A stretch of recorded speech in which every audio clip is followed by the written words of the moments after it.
اعوذ باللہ من الشیطان الرجیم بسم اللہ الرحمن الرحیم۔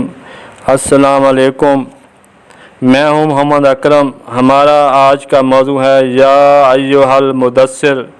عزیزان من، عام طور پر یا ایھا المدثر کے معنی اے کپڑا اوڑھنے والے، اے چادر اوڑھنے والے، اے کمبل بالا پوش اوڑھنے والے ترجمہ کرتے ہیں، لیکن عربی لغاتوں میں مدثر کے ایک بہت اہم معنی اونٹوں کی اچھی طرح خبر گیری کرنے والے کو بھی کہتے ہیں، کیونکہ عربوں میں اونٹ ان کا بہت بڑا سرمایہ ہوتا تھا اور اب بھی ہوتا ہے۔ اس معنی کے حساب سے یا ایھا المدثر کا مطلب اے انسانوں کی اچھی طرح خبر گیری کرنے والے بنتا ہے۔ کپڑے تو ہر کوئی پہنتا ہے، انبیاء بھی پہنتے ہیں۔ کپڑے اوڑھنا کوئی اہم بات نہیں ہے، بلکہ انسانیت کی اچھی طرح خبر گیری کرنا بہت بڑا عظیم مقصد والا کام ہے، اور یہی یا ایھا المدثر کے معنی ہے۔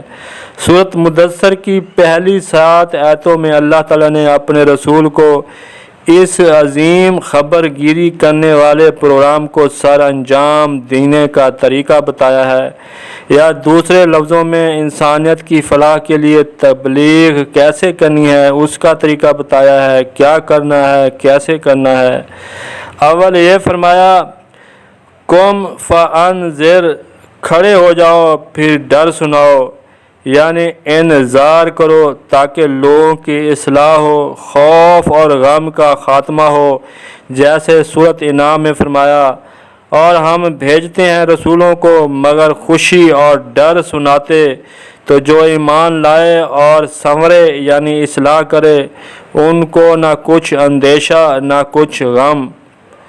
اور رسول ڈر اس لیے سناتے ہیں تاکہ انسانیت جہنم سے بھی بچ جائے، جیسا کہ ایک بار سورۃ بقرہ میں پھر فرمایا، بے شک ہم نے تمہیں حق کے ساتھ بھیجا، خوشخبری دیتا اور ڈر سناتا، اور تم سے دوزخ والوں کا سوال نہ ہوگا۔ مطلب یہ کہ رسول کا پہلا کام خوشخبری کے ساتھ ڈرانا ہے تاکہ لوگوں کی اصلاح کی جائے اور خوف اور غم ختم ہو اور لوگ جہنم سے بچ جائیں۔ دوم کام یہ فرمایا کہ وَرَبَّكَ فَكَبِّرْ، اور اپنے رب کی بڑائی بولو۔ یہاں رب کی بڑائی بولنے سے مراد ہے کہ اپنے رب کی حکومت اقتدار کو قائم کرنا۔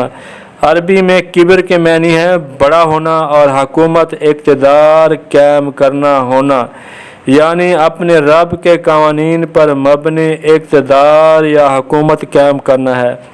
ایسی حکومت جہاں صرف اللہ تعالیٰ کے قوانین کا اقتدار ہو، نفاذ ہو، نہ کہ لوگوں کی خواہشات پر مبنی، مفادات پر مبنی حکومت ہو، صرف اللہ کے قوانین کا نفاذ پر مبنی حکومت ہو۔ یہ مطلب ہے کبر یا کبریائی کا۔ اب سوال یہ ہے کہ اللہ تعالیٰ کا اقتدار کیسے قائم کیا جائے، تو اس کے لیے اللہ تعالیٰ نے اپنے رسول کو پہلا طریقہ یہ بتایا کہ وَثِيَابَكَ فَطَہِّرْ، اور پاکیزہ صفت لوگوں کو اپنے ساتھ اکٹھا کر۔ عربی میں ثیاب کے معنی کپڑے بھی ہیں، اور ایک معنی اپنے گرد لوگوں کو اکٹھا کرنا، جمع کرنا۔ ظاہر ہے جب رسول تبلیغ کرتے ہیں تو اللہ تعالیٰ نے فرمایا کہ پاکیزہ صفت یعنی طاہر لوگوں کو تبلیغ کرو۔ اس لیے جتنے بھی پاکیزہ صفت صحابہ کرام تھے سب اللہ کے رسول کے گرد اکٹھے ہوئے تھے، اور کمینے مجرم لوگوں نے رسول کی مخالفت کی تھی۔ اب اللہ تعالیٰ نے پہلا حکم یہ دیا کہ میری آیتوں سے لوگوں کو ڈراؤ، پھر دوسرا حکم یہ دیا کہ اس کی حکومت قائم کرو، اور اس کے لیے پہلا عمل یہ کرو کہ ہم خیال پاکیزہ صفت لوگوں کو اپنے گرد اکٹھا کرو، اور دوسرا طریقہ یہ بتایا وَالرُّجْزَ فَاہْجُرْ، اور ہجرت کے لیے مسلسل حرکت کرو۔ عربی میں رجس کے معنی عذاب اور مسلسل حرکت کرنا ہے، اور حجر کے معنی ہجرت کرنا ہے۔ ظاہر ہے جب رسول تبلیغ کے لیے سب سے پہلے اپنے محلے گلی میں، پھر اپنے شہر میں، پھر دوسرے شہروں گاؤں میں مسلسل حرکت کرتے ہوئے جائیں گے تب تبلیغ ہوگی، لوگوں کو پتہ چلے گا۔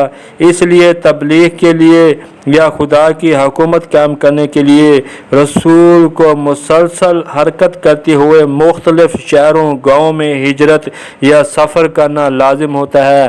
پھر فرمایا کہ وَلَا تَمْنُنْ تَسْتَكْثِرْ، اور زیادہ کی تمنا نہ کرو۔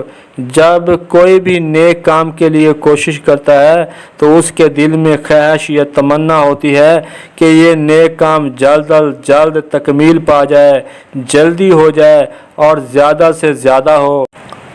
اللہ تعالیٰ نے اس آیت میں یہ سمجھایا ہے کہ کثرت کی تمنا نہ کرو کہ یہ کام جلدی زیادہ سے زیادہ ہو جائے، بڑے صبر کے ساتھ کوشش میں مسلسل لگے رہنا ہے۔ خدا کے اقتدار کی ابتدا پہلے اپنے گھر سے، پھر محلی گلے میں، پھر شہر میں ہوگی۔ اس لیے اگلی آیت میں فرمایا وَعَلَىٰ رَبِّكَ فَاصْبِرْ، اور اپنے رب کے لیے صبر کرو۔ عربی میں صبر کے معنی ہے مسلسل جد و جہد کرنا، مطلب اپنے رب کے لیے مسلسل جد و جہد کرنی ہے۔ ہم بات کو سم اپ کرتے ہیں کہ اللہ تعالیٰ نے آپ صلی اللہ علیہ وسلم کو یا ایھا المدثر کہا کہ اے انسانیت کی خبر گیری کرنے والے لوگوں کو میری آیات سے ڈراؤ کہ اپنی اصلاح کریں تاکہ خوف اور غم ختم ہو۔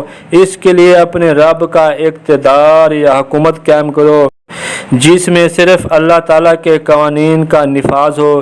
اس لیے رسول کو فرمایا کہ اپنے ساتھ پاکیزہ صفت لوگوں کو اکٹھا کرو، پھر اس کام کے لیے مسلسل حرکت کرتے ہوئے ہجرت یا سفر کرو، گاؤں شہر لوگوں کو خدا کی حکومت قائم کرنے کا پیغام دو، پھر آہستہ اس کام کو سر انجام دیتے جاؤ، اور اس کام کے لیے تمہیں صبر یعنی مسلسل جد و جہد کرنی ہوگی۔ عزیزان من، یہ ہے یا ایھا المدثر کے معنی و مطلب اور غایت۔ امید ہے آپ کو ہماری بات سمجھ آ گئی ہوگی۔ ویڈیو کو لائک کریں، کمنٹ کریں، چینل کو لازمی سبسکرائب کر لیں۔ شکریہ، خدا حافظ۔